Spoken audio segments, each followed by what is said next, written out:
What's going on, everyone? It's Chase here. Thought I'd do another video. There's a couple of interesting articles that popped up regarding some more information regarding Xbox One that I thought I'd share with you guys.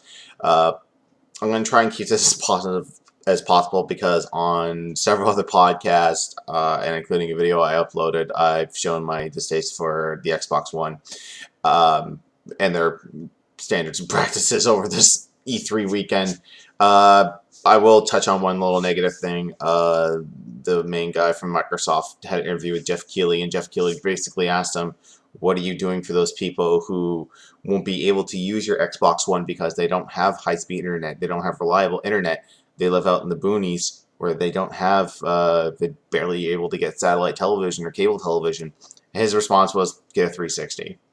I honestly think that's very, very arrogant of the man to say that. There's a perfect picture I posted on my Twitter that basically says, Microsoft and Xbox One. You don't want one? Go fuck yourself. That's kind of what I think they're stating here. Like they're pretty much saying this is our console. You don't like it? Fuck off. I've always said that. Look, I'm not getting. I always said on my other videos, I'm not getting a PS4 and I'm not getting an Xbox One at launch because of the fail rate of the consoles. Consoles at launch don't really last long. You always get the ones afterwards, the slim models or whatnot. But the thing is that I've been kind of on the ropes as to what to do with my channel because it is Achievement Whore John. My main series is the Achievement Whore. I've been looking to branch off into other things. Like I've been doing Let's Plays with my girlfriend and our best friends here. I've been doing. I want to actually do positive reviews of older games because I kind of think that even though the angry reviewer model is kind of going away, I still think that because all those videos are out there, it's leaving a bad taste in people's mouths on certain games. So I'm looking to do positive reviews of some old retro classics because not everything is a steaming pile of exploitative. Wait, why am I blocking my swear words? Not everything's a piece of shit.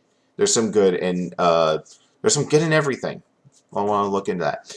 But today I want to talk about the two articles I got posted over on Xbox 360 Achievements.org. Basically entitling what the future holds for achievements. That's the name of the game here. And also for the points to dollar system. The points to dollar system is pretty short, so I'll go talk about that one first.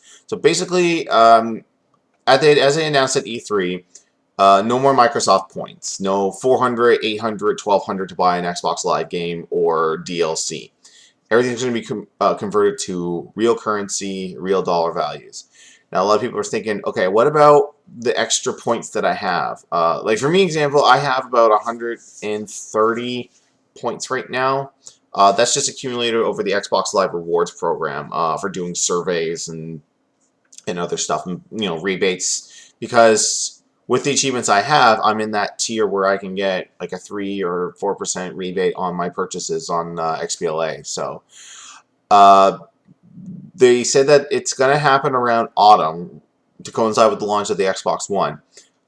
Everything will be converted based on your country and your dollar. So, they'll be transferred over to Canadian dollars. I think 130 is maybe $2. Could be wrong. I don't know.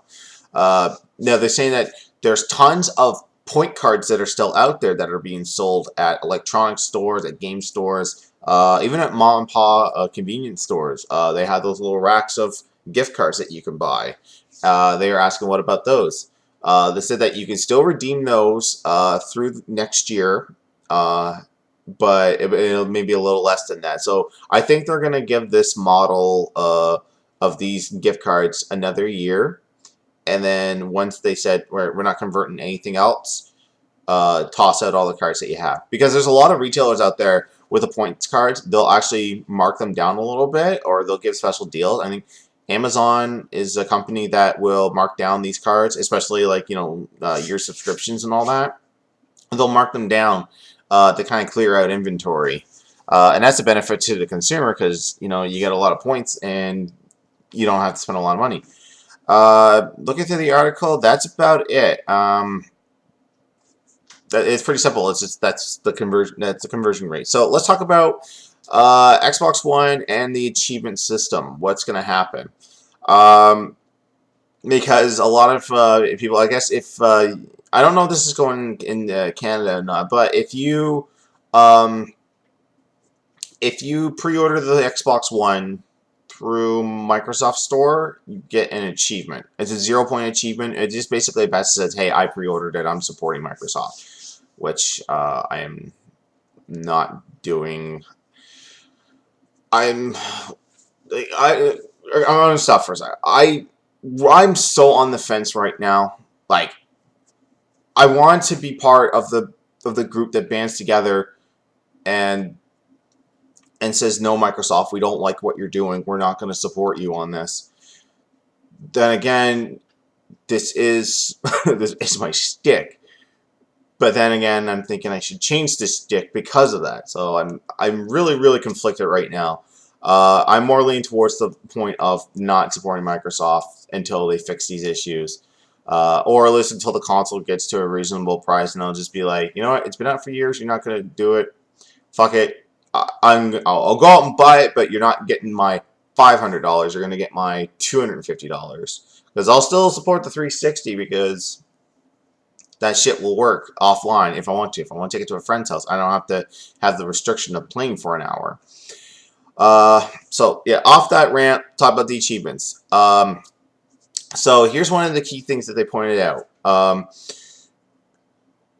Only video games will award gamer score. You would think that's a thing, but hear me out. There are some things that will show up on your games list that have 0 out of 0 achievements, and that's the app. So that's YouTube, that's Netflix, that's Crunchyroll. For us here in Canada, it's Rogers Anyplace TV. These show up on the list for some god-awful reason. And Xbox One, Xbox One, it's confusing with the name. Original Xbox games, the ones that you can download on the demand service, or just ones that you play through the backwards compatibility, the limited backwards compatibility, mind you. They have 0 out of 0 achievements. And I was also thinking, I was like, that would be kind of cool if you could add achievements to your original Xbox games, but they never ventured that avenue. One of the most important things is your gamer tag and all existing achievements and gamer score will carry over. So right now I'm close to 80,000 gamer score. If Shot in the Dark, Blue Moon, Hell freezes over, I give in to Microsoft, it's happy to know that my gamer score and all my hard work will be able to transfer over. There'll be 2 separate types of achievements. The first type is what you have now, doing something in a video game to earn points. The second type is called a challenge, and it'll be essentially serving as a badge only. Both types are considered achievements. So that means that developers will have the opportunity to set challenges and set challenge achievements. You won't get any point value for it. It'll just get the whole, hey, I got this achievement, which I'm okay with. I hate the ones like the one achievements that really irk me are multiplayer achievements that are all skill based. Like, I hate fighting game achievements where you're forced to be really good at the game. You got to get like 5 ranked match wins in a row. That sucks, because I like fighting games, but I'm not the best at them. I'm not like people that go to Evo and are just like masters at it. I'm not freaking Chad James over at Screw Attack, where I can take Oro and just air juggle your ass for 2 seconds and win. I can't. Like, I stick mostly with my quarter circle forward punch characters like Ken, Ryu, and Ryu and Akuma. Guys that, like, throw hot fireballs, do shoryukens and spinning heel kicks and things like that. So those are the type of achievements I hate. Now the challenges can be time based. They don't award gamer score and can be cross game. So it says in here, I played Halo 5. Here's a free Halo 6 challenge achievement. And some can be unlocked as a community. And they say, as in community, kick 1 billion chickens in the next Fable. So it's like a cumulative thing. Best example of this was with Battlefield 1943. this was kind of like a smart idea by EA, and they don't really have a whole lot of smart ideas, so take it for what you will. When Battlefield 1943 got announced on the Xbox Live and PSN, they got released the same day, and they said basically, okay, the first console to get X amount of kills, I think it was either 30 million or 50 million. Whenever you get to 50 million kills, that console will get the free DLC or the free patch first, which was the basically the fighter plane map where everyone's flying around in planes and trying to capture this one island. And Xbox One, and I thought that was a pretty neat idea. So I'm kind of glad they're doing something like this. This is something cool that we can band together as a community to do. Should I get an Xbox One in the next 5 years or whatever?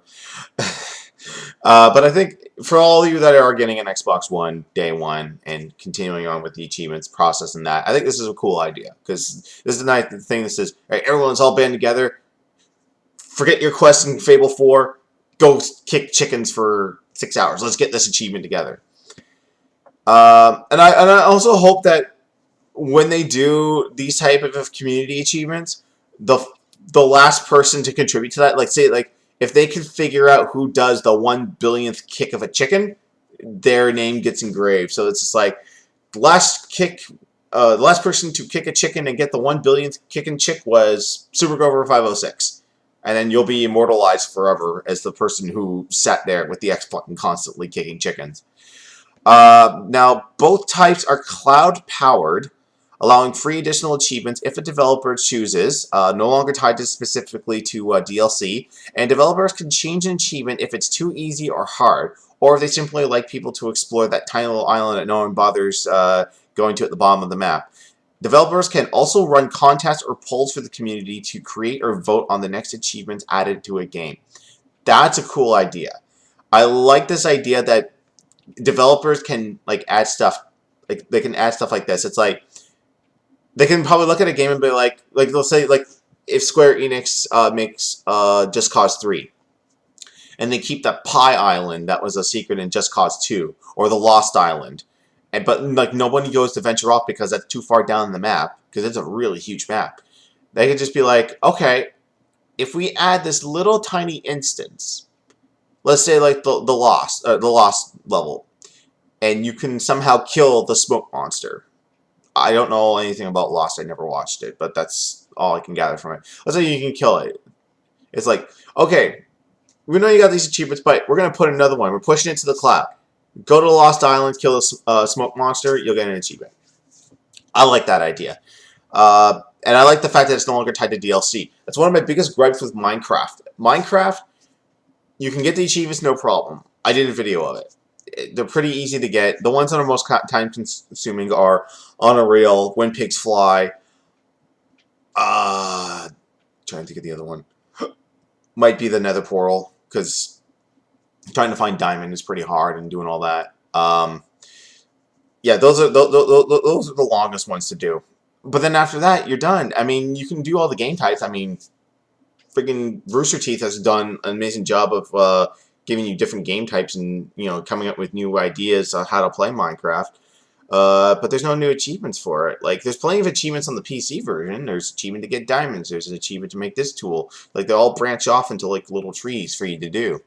But on the current model for 360, the only way that you can get new achievements is you have to release paid DLC, which Notch is really against with Minecraft. He's always considered, okay, we're going to give you the End. We're going to give you the Witcher. We're going to give you, or the Wither. We're going to give you Enderman. We're going to give you all this stuff, but it's going to be free. It's a free patch. It's a free title update.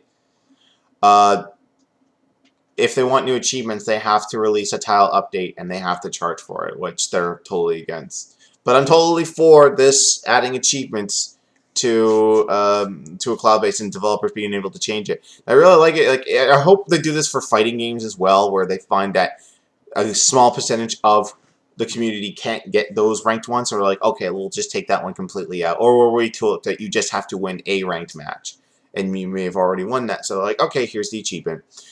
Running polls for the community as to making achievements, that would be awesome.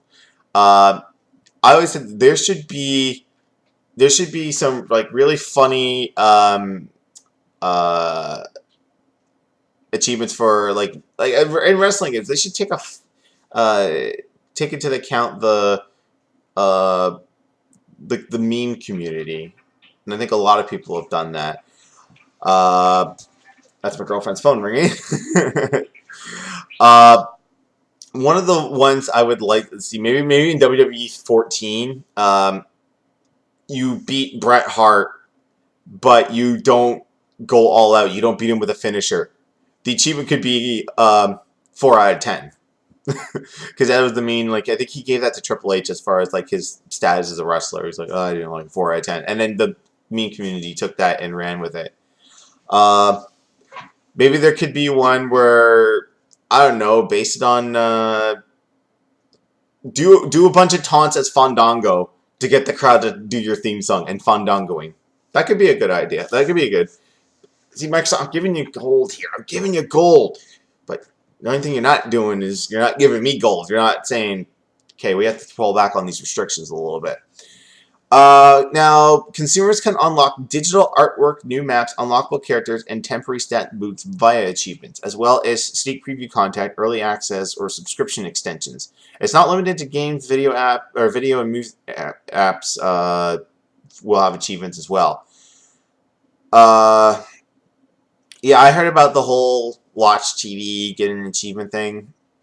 I think they're going to do something like, oh, Marathon, Star Trek Next Generation, and you'll get an achievement. Or watch Best of Both Worlds and get Resistance is Futile achievement. I don't know. Now, the whole consumers can unlock digital artwork, new maps, unlockable characters, temporary stats boosts via achievements. It's kind of like what they did with the Avatar Awards, where they were kind of achievements in their own sense, but it was just it was a physical item. So if you rated a certain, this is like Red Dead Redemption. If you rated a certain house, you got a sombrero for your avatar. I think one of them in Earthworm Jim just required you to beat a stage, and then you got Earthworm Jim's suit. That was pretty cool. They're gonna have better tracking, achievement tracking in games, progress towards collectibles, etc. I love this because there's very few games early on that required collectibles that didn't have that pop-up. The pop-up came for games like, I think the first one I ever saw it for was Gears of War 2, when they showed you your collectible status or your kill status going towards Seriously 2.0 for killing 100,000 guys, or like your level status. Then they upped that in Gears of War 3, not only for tracking your achievement status, but also tracking your stats for getting the medals, because you have to get like all these Onyx medals in order to unlock one achievement, which I haven't done yet because goddamn, that's a grind. That's a perfect example of a game that needs this system to change their achievements, because goddamn it, to re-up. It's easier now that it's permanent 10 times multiplayer or 10 times XP, but goddamn it, it was a pain. It's a pain in the ass if you didn't do it legit. Achievements feeds to the dashboard to show the newest achievements your friends have unlocked. I like that fine, because normally to find out what my friends have unlocked and how their gamerscore got up, I have to go into their profile, go to compare games, and see the last games that they played, and then look and see what they've unlocked. I think it would be kind of cool, streamlined, if I could just pop up my friend and then it showed his most recent achievements in this game. And upcoming challenges. It gives you upcoming challenges, so you don't miss out on the time stuff. Like I said, there's going to be time-based achievements. I think the time-based ones won't have any gamer score, because I think it's going to be unfair for someone. They make this maybe this weekend event, but for people like me who work at a job that, because of their seniority or their placement in the company, they can't get weekends off, so they have to sit there, or they have to sit at work and have this event go by, and they can't get it. That's kind of unfair. That's basically it. That's all the information we got for how the future of achievements will work on Xbox One, and as far as the point system goes for Xbox 360 and Xbox One coming in the autumn. So yeah, that's it. That's all I really wanted to talk about today. Now, there's no Minecraft video this week. We'll just wrap a little bit here about what's going on the channel. No Minecraft videos this week because E3 if you're subscribed to anything else, like if you're subscribed to a YouTube channel for a gaming website, say like with Screw Attack or the Game Station or RetroRare TV, any other videos you try to watch are like pushed down, or they're just buried under a sea of like 2-minute long first impression videos or trailers for stuff that got announced at the conference or conference impressions. So it's really, really pointless to put up any YouTube videos right now. I don't even know if you're watching this one. I know people watched the last one. I've got maybe like 60 views on that one, where I just bitch and moan about the Xbox One and the whole always online crap. So take that as really well. Next week, once E3 kind of quiets down a little bit, we'll get more of the Minecraft videos up. Quick shout out to any G1 from Screw Attack that's watching. Hope you guys have fun at not E3. You're not going to E3. You're going to SGC next weekend, July 21st, 23rd. Hope you guys have fun. I am going to point out a panel that you guys should all go to. Friday, 6:30 p.m. More information at sgconvention.com. Tom the Iron Man, Shelby, former intern there, Rukro, Caden, and G1 lady, I'm not sure how to pronounce her last name, it's Micah. She's going to be live via Skype. They're going to be doing a panel on streaming on a budget, how you can stream on Twitch TV for very less penny, so that if you're not like me, you don't spend $40 on an HD camera with a microphone built in, or use your Rock Band mic. Actually, Rock Band mic's one of the budget things. I hope you guys pick that up and put that in there. You know, what capture device you should get. Should you get a capture device? You just emulate. That emulation is pretty cheap. Well, it's free, right? They're going to have a lot of information on that, and try to help you get on track if you want to start up your own Twitch channel and start streaming. I'm probably going to do my own video on how to do that too, so keep an eye on note for that. But I'm going to link the SG announcement video because Tom has it on his channel, Ken has it on hers, Rukro has it on hers. I'll probably just link them all down below. But it's getting that time I got to get ready for work. Got a day job. YouTube, not my full-time job. So thank you guys for listening to me rambling about the Xbox One achievements and the point system and what's going on at SGC. Hope you guys have fun, whoever's going to SGC. We're going to try and make it out next year, if there is one. I hope there is. So, take care, guys, and see you next time.